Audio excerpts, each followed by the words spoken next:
The finance bill, the budget estimates, these are not dictatorial booklets. They are not dictatorial documents. Anything that the Treasury brings to the National Assembly, it comes there because National Assembly is a house of debate.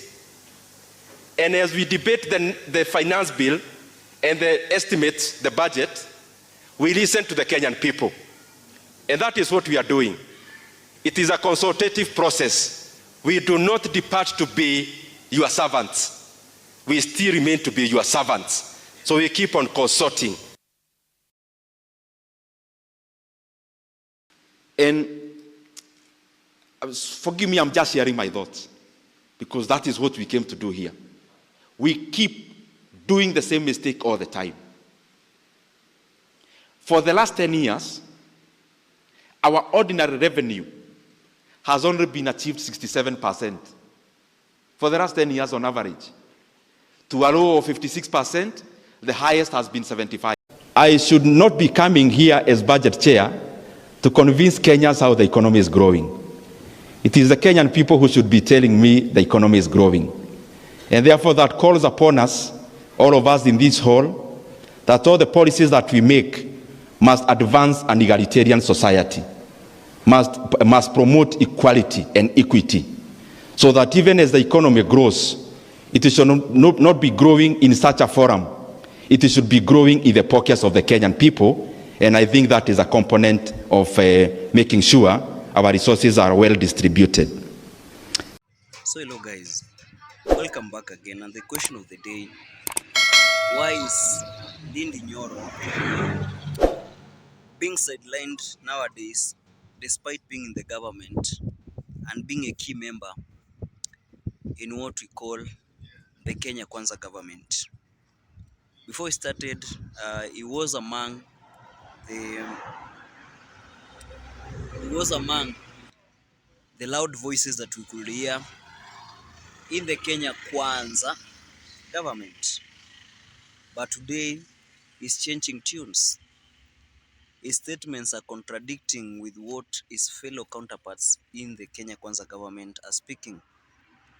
We heard him recently saying that the politicians are not in a position to tell us the state of the economy. I should not be coming here as budget chair to convince Kenyans how the economy is growing. It is the Kenyan people who should be telling me the economy is growing. And therefore that calls upon us, all of us in this hall, that all the policies that we make must advance an egalitarian society, must promote equality and equity, so that even as the economy grows, it should not be growing in such a forum. It should be growing in the pockets of the Kenyan people, and I think that is a component of making sure our resources are well distributed. And that if the economy is doing very well, the one who should be telling us are Kenyans. The deputy president, the new deputy president, Kithure Kindiki,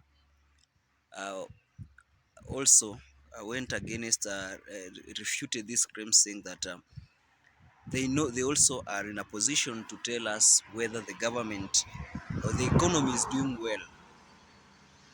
And he gave his reasons why the economy was doing well. Kuwa na nguvu, shilingi ya Kenya ilikuwa dhaifu. Dola moja ya Marekani ilikuwa inagharimu shilingi ya Kenya 165. Leo hii dola yetu imepata nguvu kwa sababu inagharimu shilingi 129, 127 katika dola moja ya Marekani. Shilingi yetu ikiwa na nguvu inaonyesha kwamba uchumi uko afadhali, kwa sababu wananchi wengi sana sana wenye mapato ya chini watakuwa na nafasi ya kujikimu na kununua bidhaa kwa bei ambayo iko afadhali, kwa sababu shilingi ya Kenya iko na nguvu. Bei ya vyakula muhimu kama unga wa mahindi dukani did not anticipated this cost of living. I'm not afraid to pay taxes. In fact, Let's allow others to also ask. What we are paying does not equal to the services we are getting. And for me, I support him. The members, the public servants are given a lot of money. Some also to caution them against hard economic times. Things that we do not get Kenyans in the private sector, that we do not get. Secondly, private organizations are as much as possible trying to cut on costs. We have the example of G4S declaring some of the 400 position redundant, and this is an example among the majority of companies that are doing cost curtailment to ensure that they still are able to achieve. So a private organization cannot increase money to caution its staff against that economic times. This contradicting statement and many more speaking against the government being wasteful, that there is a lot of bloating in the finances. Then why do we always then have to target higher than the actual of the last financial year, for example? Because we'll keep on reading a bloated budget, a budget that then we never ever, for the last 10 years, have been able to fund. And forgive me, I'm just sharing my thoughts, because that is what we came to do here. We keep doing the same mistake all the time. For the last 10 years, our ordinary revenue has only been achieved 67%. For the last 10 years on average. To a low of 56%, the highest has been 75%. Has made him, and for us to hear speculation of him being eliminated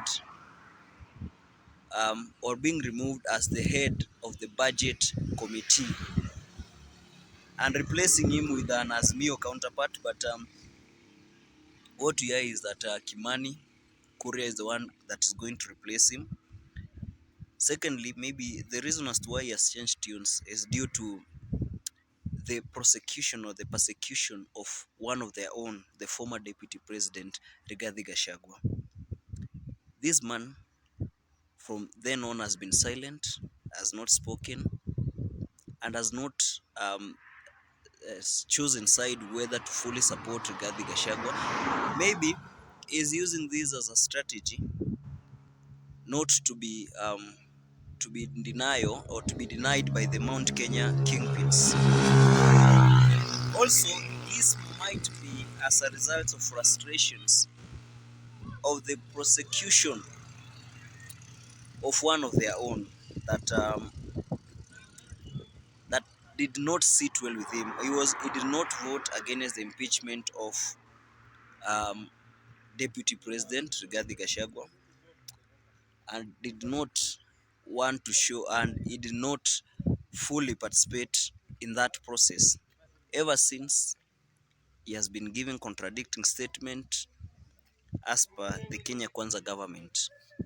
Thirdly, this might be a strategy that is using to ensure that when the negativity comes from the mountain, it does not affect him.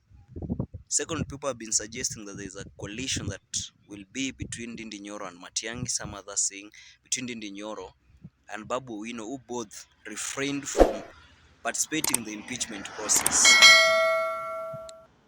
Maybe he wants to do this so that when people are going to question him, or so that he can save his reputation and image and the love that he has for the mountain, and also maybe to garner support, because Rigathi Gachagua has been receiving a lot of support recently from the Mount Kenya people, and because of the impeachment process that happened, is not likely to participate any soon in the political process. So maybe Ndindi'S is using this as a strategy to gain support come 2027 from Rigathi Gachagua for a higher position. So that's my thought as per the reason as why Ndindi'S is changing tunes. So thank you. Let's meet next time.